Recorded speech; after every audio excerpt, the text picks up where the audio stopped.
আসন্ন সংসদ নির্বাচনে বিডিএল বেশ কিছু দফা পূরণে প্রতিজ্ঞাবদ্ধ। দফা ১, 24শে জুলাই শহীদ পরিবারের প্রতি ন্যায় বিচার, শহীদ ও আহত পরিবারকে রাষ্ট্রীয় অনুদান, পুনর্বাসন ও স্থায়ী সহায়তা প্রদান নিশ্চিত করা, কিন্তু কোনোভাবেই 1971-এর মুক্তিযোদ্ধাদের মান মর্যাদাকে অতিক্রম করে নয়।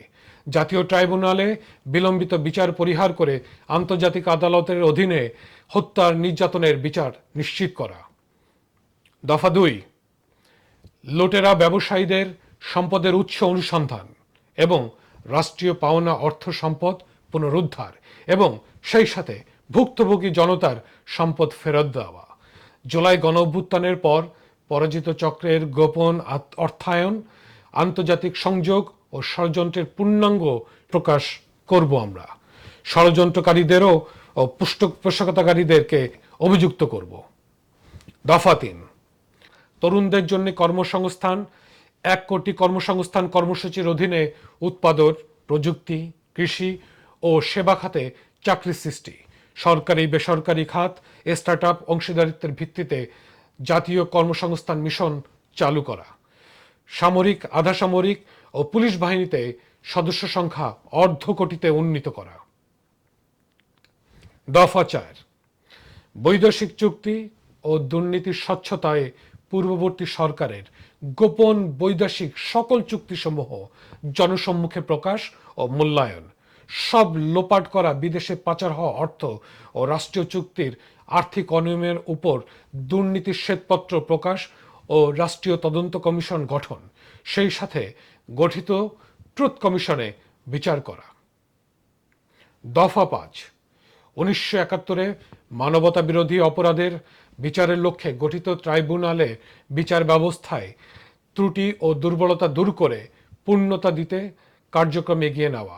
1971-এ মানবতা বিরোধী অপরাধে অভিযুক্ত পক্ষের বিতর্কিত প্রসিকিউটরদের 24শে জুলাই নিয়ে গঠিত ট্রাইব্যুনালে রাষ্ট্রপক্ষের নিয়োগ বাতিল, অপসারণ ও নতুন ট্রান্সপারেন্ট প্রসিকিউশন টিম গঠন, সকল ট্রাইব্যুনালের বিচারের প্রক্রিয়ায় স্বচ্ছতা নিশ্চিত করতে আন্তর্জাতিক পর্যবেক্ষণ ও নাগরিক পর্যবেক্ষক দল অন্তর্ভুক্তি।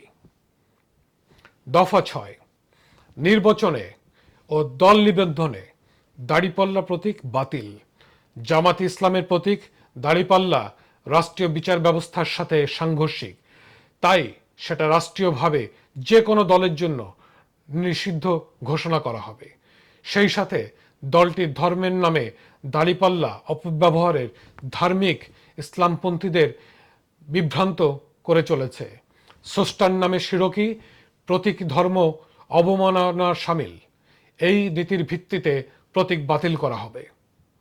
দফা 7, 24শে জুলাই গণঅভ্যুত্থানে পরবর্তী প্রশাসন ও বিচার বিভাগ সহ রাষ্ট্রযন্ত্রে অভিযুক্ত জামাতের সমস্ত সম্পৃক্ত অনুপ্রবেশকারী সকল কর্মকর্তা কর্মচারী পুনর্মূল্যায়ন এবং অবিলম্বে অপসারণ। রাষ্ট্রীয় প্রতিষ্ঠানগুলোতে উগ্র প্রতিক্রিয়াশীল শক্তির অনুপ্রবেশ রোধে স্বাধীন কমিশন গঠন। এক্ষেত্রে স্বচ্ছতার মধ্য দিয়েই কার্যক্রম করা হবে। দফা 8, অভিযোগ বাক্স গঠন, অংশীদারিত্বমূলক রাষ্ট্র গঠনের হাতিয়ার। দেশের সব শিক্ষা প্রতিষ্ঠান, সরকারি বেসরকারি অফিস ও স্থানীয় প্রশাসনে অভিযোগ বাক্স স্থাপন, প্রতিটি অভিযোগ দ্রুত ও স্বচ্ছ সমাধান, রাষ্ট্রীয় নীতি নির্ধারণীতে জনগণের চিন্তা, মতামত ও অংশগ্রহণ নিশ্চিত করা, বাস্তবায়নে জাতীয় অভিযোগ ম্যানেজমেন্ট সেল গঠন এবং মাসিক রিপোর্ট জনসম্মুখে প্রকাশ। দফা 9, রাষ্ট্রীয় গুরুত্বপূর্ণ সিদ্ধান্তে জনগণের সরাসরি ভোট ব্যবস্থা করতে নাগরিক রেফারেন্ডাম বিল পাশ করা। দফা 10, ছাত্রদের রাষ্ট্র গঠনে অন্তর্ভুক্তিতে ইন্টার্নশিপ চালু করা, গ্রাম ইউনিয়ন পরিষদ এবং নগর ওয়ার্ড কমিটিগুলোতে জনমত কাউন্সিল গঠন করা, যার মতামত ছাড়া উন্নয়ন হবে না। দফা 11, ঘুষ ও দুর্নীতি রোধে সরকারি অফিসগুলোতে বিশেষ সেল গঠন করা এবং আয়কর কমিশন এবং দুর্নীতি দমন কমিশন স্বাধীন ও জনবল বৃদ্ধি করে শক্তিশালী করা, চাঁদাবাজি বন্ধে পুলিশের জনবল বৃদ্ধি, বাজার মনিটরিং শক্তিশালী করা। দফা 12, প্রবাসীদের নিজ দেশে নিরাপদ জীবন নিশ্চিতকরণের জন্য তাদের বিদেশ থেকে পাঠানো অর্থ দিয়ে কর্মসংস্থান ব্যাংক অথবা প্রবাসী উন্নয়ন ব্যাংকের মাধ্যমে স্থানীয় পর্যায়ে বিভিন্ন কৃষিভিত্তিক শিল্প নির্মাণ করা, যেখানে কাজ করবে স্থানীয় বেকার তরুণ তরুণী।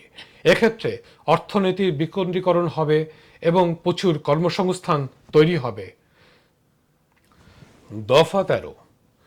৩০শে নভেম্বর ১৯৭৩ সালে বাংলাদেশের স্বাধীনতা সংগ্রামের অবিসংবাদিত নেতা রাষ্ট্রপতি শেখ মুজিবুর রহমানের কার্যনির্বাহী আদেশে দালাল আইন ১৯৭২ এবং আন্তর্জাতিক অপরাধ আইন ১৯৭৩ অনুসারে যুদ্ধ অপরাধে অভিযুক্তদের ৩৭,০০০ জনের মধ্যে নির্দোষ প্রমাণিত হওয়ায় আনুমানিক ২৬,০০০ জনকে সাধারণ ক্ষমা ঘোষণা করে মুক্তি দেন।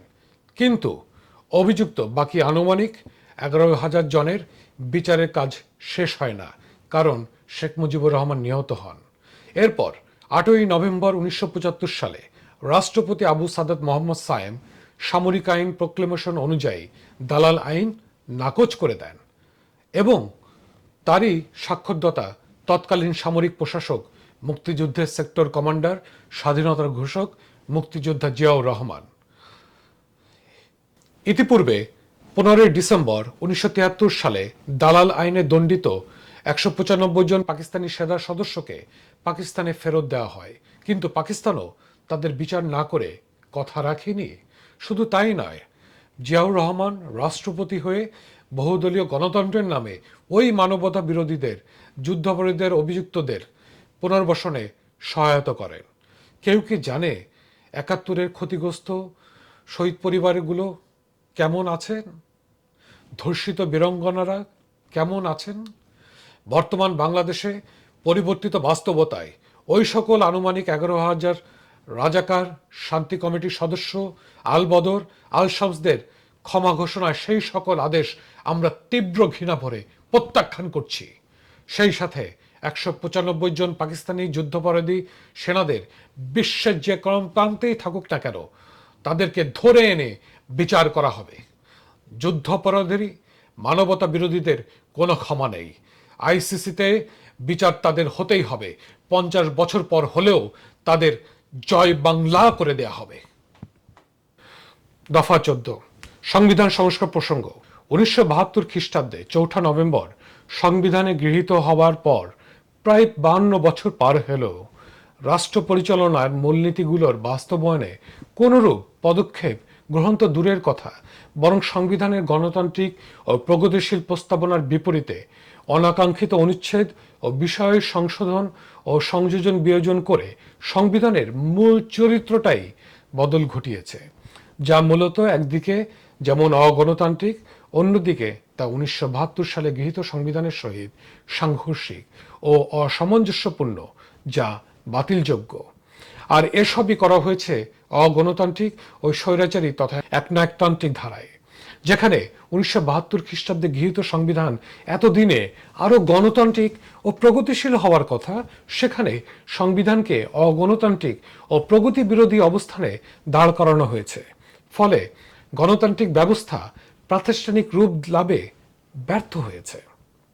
সংবিধানের দ্বিতীয় সংশোধনী থেকে দ্বাদশ সংশোধনী এবং চতুর্দশ সংশোধনী থেকে সপ্তদশ সংশোধনীতে, সেই সঙ্গে অন্যান্য প্রোক্লেমেশন যা কিছু আছে তা সম্পূর্ণরূপে বাতিল করতে হবে। ১৯৭২ সালের সংবিধানে যে সকল ত্রুটি বিচ্যুতি আছে তা পরিহার করতে হবে।